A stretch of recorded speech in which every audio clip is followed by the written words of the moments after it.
तो hi everyone, मेरा नाम है तरुण चौहान और आपका मेरे यूट्यूब चैनल में बहुत बहुत स्वागत है। तो आज की इस वीडियो के अंदर मैं आपको बताने जा रहा हूँ फ्यूचर के टेंस के बारे में। तो फ्यूचर इंडेफिनिट टेंस जो है आज की इस वीडियो के अंदर हम डिस्कस करेंगे। अब फ्यूचर इंडेफिनिट टेंस होते क्या है, इसकी पहचान क्या होती है, सब चीज बताऊंगा। वीडियो में बने रहिएगा और वीडियो को एंड तक जरूर देखिएगा, क्योंकि ये वीडियो देखने के बाद आपको फ्यूचर के जो टेंस है ना, उसमें कभी भी कोई प्रॉब्लम आने वाली नहीं है। तो सबसे पहले हम सीख लेते हैं फ्यूचर इंडेफिनिट टेंस होता क्या है। तो चलिए वीडियो की शुरुआत करते हैं। पहले हमें जानना है फ्यूचर इंडेफिनिट टेंस होता क्या है। तो देखो, फ्यूचर का मतलब भविष्य। जब भी फ्यूचर वर्ड आ जाए तो इसका मतलब भविष्य में कुछ ना कुछ गा गी गे कुछ ऐसा साउंड आएगा, हिंदी में कुछ ऐसा साउंड आएगा सेंटेंस के एंड में। तो आप खुद देखिए, फ्यूचर की बात हो रही है तो फ्यूचर में क्या होगा, हमेशा कोई भी चीज आप फ्यूचर में कहेंगे तो वहां पर गा आएगा कि मैं ऐसा करूंगा, वहां जाऊंगा, ऐसा देखूंगा। तो सब में गा गी गे आएगा। तो यही फ्यूचर होता है। अब फ्यूचर में इंडेफिनिट का मतलब ये हो गया, फ्यूचर में एक अनिश्चित समय की बात करते हैं हम इस टेंस में, ठीक है। निश्चित समय नहीं होगा, अनिश्चित चीज। जो भी चीज हम करेंगे ना इस टेंस के अंदर वो अनिश्चित होगी। फिक्स नहीं है कि ऐसा होगा ही होगा, ऐसा कंपलसरी नहीं होता। इसलिए इसे फ्यूचर इंडेफिनिट टेंस बोलते हैं, ठीक है। मैं बात करूं आपको इसकी पहचान, तो पहचान बहुत सिंपल है। जिस किसी भी हिंदी वाक्य के अंत में गा गी गे इस तरीके के टेंस आते हैं वो सारे के सारे फ्यूचर इंडेफिनिट टेंस कहलाते हैं। बशर्ते पीछे सिर्फ गा गी गे आएगा, ठीक है। अब आप उसके आगे कुछ और चीज ऐड मत करना। बहुत सिंपल सेंटेंस, जैसे मैं कहूँ मैं पानी पीऊंगा, मैं आपको इंग्लिश पढ़ाऊंगा, मैं कल घूमने जाऊंगा, ये सारे फ्यूचर इंडेफिनिट टेंस है। सारे गागी गे पे खत्म हो रहे हैं, तो ठीक है। रूल की बात करें, रूल रूल बहुत सिंपल है अफर्मेटिव का। सब्जेक्ट प्लस विल या शैल प्लस वर्ब की फर्स्ट फॉर्म प्लस ऑब्जेक्ट। तो मुझे आपको ये बताने की जरूरत नहीं है कि सेंटेंस में सब्जेक्ट हमें कैसे निकालना है। अगर आप मेरे रेगुलर वीडियो देखने वाले हैं, रेगुलर मतलब ऑडियंस है, तो आपको पता ही सब्जेक्ट आप किस तरीके से, मैं किस तरीके से बताता हूँ। तो फिर भी मैं आपको बताऊंगा इस वीडियो में। सब्जेक्ट निकालने का दो तरीका होता है, या तो सेंटेंस में किसी के बारे में बात हो रही हो या फिर सेंटेंस में कोई काम कर रहा हो। तो इन दो तरीके से हम सब्जेक्ट पता लगा सकते हैं। अब हम बात करते हैं कि शैल और विल हम कहाँ यूज करेंगे। तो हमेशा ध्यान रखें, आई और वी इन दोनों के साथ ही हम हमेशा शैल यूज करते हैं। Otherwise you they it name he she कुछ भी हो, सबके साथ हम विल का यूज करते हैं, ठीक है। बताऊंगा पहला एग्जाम्पल कि किस तरीके से हम सेंटेंस बनाते हैं, चाहे लॉन्ग हो चाहे शॉर्ट, किस तरीके से बनाना है। तो मैंने पहला सेंटेंस लिखा है, आज मैं आपको इंग्लिश में बात करना सिखाऊंगा।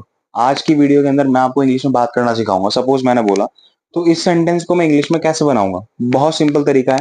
देखो, सबसे पहले आपको ध्यान रखना है subject. According to rule subject क्या है, कौन काम कर रहा है इस टेंस में, मैं कर रहा हूं। तो मैं की इंग्लिश आएगी सबसे पहले, आज की नहीं आएगी, मैं की। तो मैं के अकॉर्डिंग आई, ठीक है। गलत हो गया सेंटेंस, मैंने विल लगाया, आई के साथ यहां पर शैल आएगा, ठीक है। तो आई शैल, आई और वी के साथ शैल लगता है। तो मैं आज आपको इंग्लिश में बात करना सिखाऊंगा। आई शैल, आई के बाद शैल आया, विल शैल में से इसके बाद वर्ब। वर्ब क्या है, मैं आपको इंग्लिश में बात करना सिखाऊंगा। दो वर्ब आ रही है, इंग्लिश में बात करना, बात करने में भी मुंह हिलेगा, और सिखाऊंगा तो सिखाने में भी मेरा जो है पूरी बॉडी मूव कर रही है, वहां पर भी मैं बोल रहा हूँ। तो दो वर्ब है।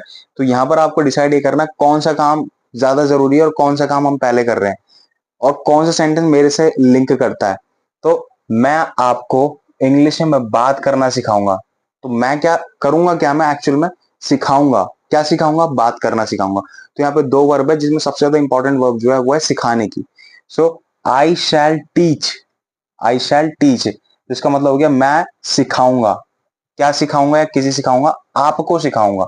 अब ये जितना बचता है ये सारा का सारा ऑब्जेक्ट है, आपको इंग्लिश में बात करना। तो आपको अब यहाँ पे डिसाइड करना है कि आई विल टीच, मैं सिखाऊंगा, क्या सिखाऊंगा, किसे सिखाऊंगा, आपको सिखाऊंगा। आई विल टीच यू, आपको सिखाऊंगा, क्या सिखाऊंगा, इंग्लिश में बात करना, to speak in English, English में बात करना। अब लास्ट वर्ड बचता है आज, ये सारा ऑब्जेक्ट है, तो लास्ट में लगा देंगे हम टुडे। कुछ किया मैंने, बहुत ही सिंपल तरीके से मैंने टेंस बनाया अकॉर्डिंग टू रूल को फॉलो करते हुए। तो इसी तरीके से आपने भी बनाना है। सेकंड, तुम उसे आज रुला दोगे, या फिर आज रुला के ही मानोगे, तुम मुझे दिख रहा है ना। बच्चों से बोलते हैं ना हम छोटे छोटे कि आज मुझे दिख रहा है कि तुम उसे रुला करके ही मानोगे, तुम उसे रुला दोगे आज। सो किस तरीके से बनाए, फर्स्ट कौन कर रहा है काम, तुम कर रहे हो, तो यू, यू के साथ विल। अब रुला दोगे या रुला के ही मानोगे, तो एक टर्म आता है, एक वर्ड आता है मेक। मेक का मतलब होता है किसी पर प्रेशर देना किसी चीज के लिए, ठीक है। यू विल मेक, किसे, उसे, लड़का है तो हिम लगाओगे, लड़की है तो her. You will make him. अब रुलाने के लिए क्राई और टुडे। तो देखो, तुम यू दोगे विल, रुला मेक, ठीक है, यहां तक आ गई वर्ब। अब उसे आज, ये हो गया ऑब्जेक्ट। तो मेक हिम, अब रुला देने को मेक क्राई बोलते हैं वैसे। रुला एक वर्ब हो गई, रुला देना, ठीक है। हिम, फिर उसके बाद क्राई। टुडे का मतलब हो गया आज, तुम आज उसे रुला करके ही मानोगे, ठीक है। तो इस तरीके से हम सिंपली बनाते हैं टेंस को। आई होप कि आपको ये दोनों चीज समझ में आ गई होगी जो मैंने तरीका आपको बताया। अब मैं बात करने जा रहा हूं यहाँ पर नेगेटिव की। तो नेगेटिव का रूल क्या है, सब्जेक्ट प्लस विल या शैल प्लस नॉट प्लस वर्ब की फर्स्ट फॉर्म प्लस ऑब्जेक्ट। तो ये तो हो गया आपका नेगेटिव का रूल। अब नेगेटिव का रूल को यूज करके हम टेंस किस तरीके से बनाएंगे वो भी मैं आपको बताता हूँ। पहला टेंस है यहाँ पे, मैं आज से उसका साथ नहीं छोड़ूंगा, ठीक है। मीन्स मैंने देखा कोई इंसान है बहुत ज्यादा परेशान है, तो मैं कहूँ कि आज से मैं उसका साथ नहीं छोड़ूंगा, मैं आज से उसकी हेल्प करूंगा, ठीक है। आज से मैं उसकी कंपनी नहीं छोड़ूंगा। सो कौन नहीं करेगा काम, मैं नहीं करूंगा, ठीक है। सो आई, आई के साथ देखो मैंने फिर यहाँ पर विल लगा दिए, मैंने गलती करा। तो आई के साथ हमें फिर लगाना है यहाँ पे शैल। आई शैल नॉट, तो यहां तक हो गया, मैं नहीं करूंगा, क्या नहीं करूंगा, मैं उसका साथ नहीं छोड़ूंगा, ठीक है। आई शैल नॉट, तो साथ छोड़ने की बात हो रही है। सो साथ छोड़ना, छोड़ने means leave. I shall not leave, यहां तक वर्ब तक आ गया। अब बचता सारा ऑब्जेक्ट।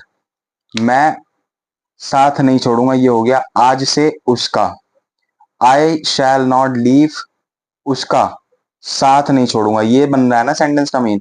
तो आई शैल नॉट लीव, मैं नहीं छोड़ूंगा, क्या नहीं छोड़ूंगा, उसका साथ, सॉरी यहां तक, उसका साथ नहीं छोड़ूंगा, ठीक है। So I shall not leave his company, उसका साथ आज से, फ्रॉम टुडे, ठीक है। तो इस तरीके से बनेगा ये वाला टेंस। सेकेंड, हम सिनेमा नहीं देखेंगे, ठीक है। क्या लिख दिया मैंने, हम सिनेमा नहीं देखेगा। थोड़ी बिहार की भाषा लिख दी है मैंने, चलो कोई बात नहीं, देखेंगे, देखेगा की जगह देखेंगे कर लेते हैं, ठीक है। इस तरीके से हम सिनेमा नहीं देखेंगे, ये दे है वे नहीं है, ठीक है। हम सिनेमा नहीं देखेंगे। तो we shall not watch a movie, बोल सकते हैं सिनेमा या पिक्चर नहीं देखेंगे। We shall not watch movie, हम सिनेमा नहीं देखेंगे। देखो पता चीज क्या है, मैं आपको एक चीज बताना चाहता हूँ कि बहुत ज्यादा जरूरी है कि सेंटेंस को आपको बनाना आना चाहिए। बहुत सारे मैं ऐसे वीडियोस देखता हूँ यूट्यूब पे, या फिर मैं ऐसे बहुत से देखता हूँ टीचर्स हैं जो बोलते हैं कि भाई बेसिक ग्रामर जो है वो इतनी इंपॉर्टेंट नहीं है स्पीकिंग के लिए। तो मेरा सवाल यही रहता है कि क्यों नहीं है, क्योंकि जब तक आपको ये नहीं पता है कि आपको सेंटेंस बोलना क्या है, प्रेजेंट में, पास्ट में, फ्यूचर में, आपको बेसिक रूल्स ही नहीं पता है, then how can you speak in English, आप इंग्लिश में बोल ही नहीं सकते, राइट। तो इसलिए बहुत ज्यादा जरूरी है कि बेसिक पता होना चाहिए। मुझे पता है ये टॉपिक बहुत उबाऊ होता है, कोई भी स्टूडेंट इसको करना नहीं चाहता, लेकिन सही बताऊं तो प्रैक्टिस इसी से करनी है। आप ना वो सेंटेंसेस कर रहे हो जो आपने कर रखे हैं, इसलिए आपको उबाऊ है। आप कुछ नया सोचो ना, कुछ नया बनाने की कोशिश करो। तो इंग्लिश में मैंने कहा, वही कहा, आप अपने आसपास की चीजें देखो और उसके अकॉर्डिंग सेंटेंस बनाओ। मैं कह रहा हूँ ऐसे सेंटेंस आपके सामने आ जाएंगे कि आप क्या, किसी बड़े टीचर को बनाने के लिए, बनाना भी उसको थोड़ा चैलेंजिंग रहेगा, ठीक है। तो वही तो सीखना है हमें, तो वही हमें बनाना है, ठीक है। तो ये सेंटेंस जस्ट एग्जाम्पल है, आपको ऐसे सेंटेंस आप सोचने हैं, प्रैक्टिस करनी है, ठीक है। चलते हैं इंटेरोगेटिव एंड डब्ल्यूएच फैमिली के भी रूल देखते हैं और उसके साथ यूज होने वाले फॉर्मूले यानी कि रूल को भी देख करके सेंटेंस बनाते हैं। सो इसके बाद अब नेक्स्ट हम चलते हैं इंटेरोगेटिव की तरफ। तो इंटेरोगेटिव यानी प्रश्नवाचक वाक्य। अब प्रश्नवाचक में हमेशा क्या से स्टार्ट होगा, तो मैं आपको बताऊंगा इसके अंदर कि इसका रूल क्या है एग्जैक्टली और सेंटेंस किस तरीके से बनेंगे। तो मैं यहाँ पे आपको कुछ थोड़े से अलग हटके सेंटेंस दे रहा हूँ जो आपको पढ़ने में, देखने में, बनाने में मजा आएगा। तो मैं इन्हीं टेंस की बात कर रहा हूँ कि आपको सिंपल टेंस नहीं बनाने, थोड़े से हट के सोचने हैं कि सेंटेंस डेली लाइफ के कौन से हैं। तो देखो सबसे पहले इंटेरोगेटिव का रूल हो जाता है विल शैल। हेल्पिंग वर्ब पहले आ जाएगी, सब्जेक्ट पीछे चला जाएगा, प्लस वर्ब की first form plus object plus question mark. Return में क्वेश्चन मार्क कंपलसरी हो जाता है, राइट। अगर स्पीकिंग कर रहे हो सो वो तो अलग चीज है, बट रिटर्न में ध्यान रखें गलती से भी कभी क्वेश्चन मार्क मिस मत करना, वरना पूरा सेंटेंस गलत हो जाता है। सो फर्स्ट है, क्या तुम मुझे अकेला छोड़ दोगे। बोलते हैं ना कई बार हम परेशान होते हैं, क्या तुम मुझे थोड़ी देर के लिए अकेला छोड़ दोगे, थोड़े टाइम के लिए मुझे अकेला छोड़ दो, बोलते हैं ना। बनाएंगे कैसे, किसके बारे में बात हो रही है यहाँ पे, सब्जेक्ट कौन होगा, तो तुम, क्योंकि मैं तुमसे बात कर रहा हूँ सामने वाले से, क्या तुम मुझे थोड़ी देर अकेला छोड़ दोगे भाई? ठीक है, तो काम सामने वाले से हम कह रहे हैं कि भैया अकेला छोड़ दो, चले जाओ यहाँ से, इनडायरेक्टली हम ये कह रहे हैं, ठीक है।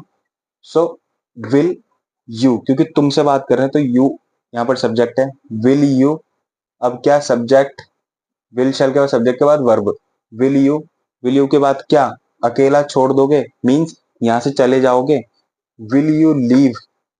अब क्या तुम मुझे अकेला छोड़ दोगे, सेंटेंस में बताया था हमने, इंग्लिश क्या बनाई, विल यू लीव, क्या तुम छोड़ दोगे किसे, मुझे, विल यू लीव मी, अकेला, अलोन, ठीक है। लास्ट में क्वेश्चन मार्क। अब अगर इसके पीछे आप ये कहना चाहो कि थोड़ी देर के लिए, will you leave me alone for some time, तो आप इस तरीके से बोल सकते हो कि थोड़ी देर के लिए मुझे अकेले छोड़ दोगे क्या, ठीक है। तो इस तरीके से सेंटेंस बनेगा, लास्ट में क्वेश्चन मार्क हमने पुट कर दिया, ठीक है। तो सेकंड का ये बनना था, will he convince her for marriage, क्या वो उसे शादी के लिए राजी कर लेगा या फिर मना लेगा, ठीक है। इसके बाद हम बात करते हैं WH फैमिली की। देखो रूल के अकॉर्डिंग सेंटेंस बिल्कुल ये बनेगा, क्या वह उसे शादी के लिए राजी कर लेगा, काम कौन कर लेगा, वह, विल ही। अब राजी करने के लिए कन्विंस, विल ही कन्विंस किसे, उसे, अब ये सारा का सारा हो जाता है ऑब्जेक्ट, उसे शादी के लिए, convince her for marriage, simple इस तरीके से बनना था, ठीक है। W H family plus will shall plus subject plus verb की first form plus object plus question mark. अब अकॉर्डिंग टू रूल फॉलो करते हैं हम सेंटेंस के अंदर, आप उसे कहाँ मिलोगे, ये किसी जगह पे आप उसे दिल्ली में कहाँ मिलोगे। सबसे पहले सब्जेक्ट से, sorry, W H family word हमें लेना है सबसे पहले टेंस के अंदर। कहाँ को बोलते हैं, वेयर। फिर दूसरा हमें ढूंढना है सब्जेक्ट, सब्जेक्ट क्या है, आपकी बात हो रही है, आप उसे कहाँ मिलोगे, वेयर विल यू। अब मिलने की यानी कि वर्ब आएगी, वेयर विल यू मीट, अब उसे, हिम, लास्ट में क्वेश्चन मार्क। बहुत सिंपल सा सेंटेंस था, बनाए हैं सिंपल, मैंने आपको बनाने हैं अपनी तरफ से थोड़े से कॉम्प्लिकेटेड, या फिर थोड़े से मैं कह लूं कि ऐसे सेंटेंस ढूंढने की कोशिश करो जो डेली लाइफ में यूज होते हैं वाइल स्पीकिंग, राइट। लास्ट, बार बार एक ही बात कितने बार, एक ही बार, सॉरी, बार बार एक ही बात कितने बार बोलोगे।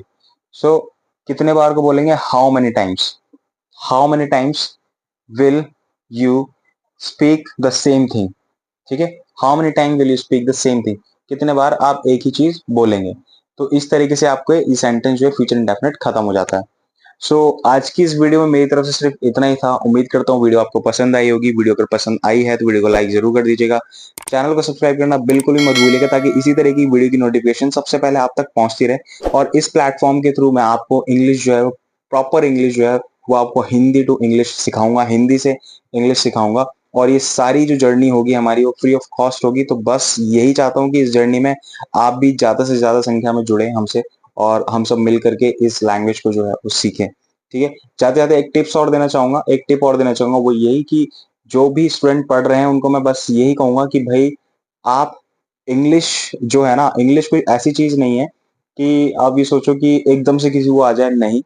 इंग्लिश आप भी जानते हो, आप भी कर लोगे, बस आपको समझने की जरूरत है। वो समझने की जरूरत क्या है कि आपने जो चीज जिस लेवल पे कर रखी है ना, आपको उसको थोड़ा बढ़ाने की जरूरत है, ठीक है। अगर आपने बहुत बेसिक इंग्लिश सीख रखी है, नॉर्मल सेंटेंस बना लेते हो, सब चीज कर लेते हो, ठीक है।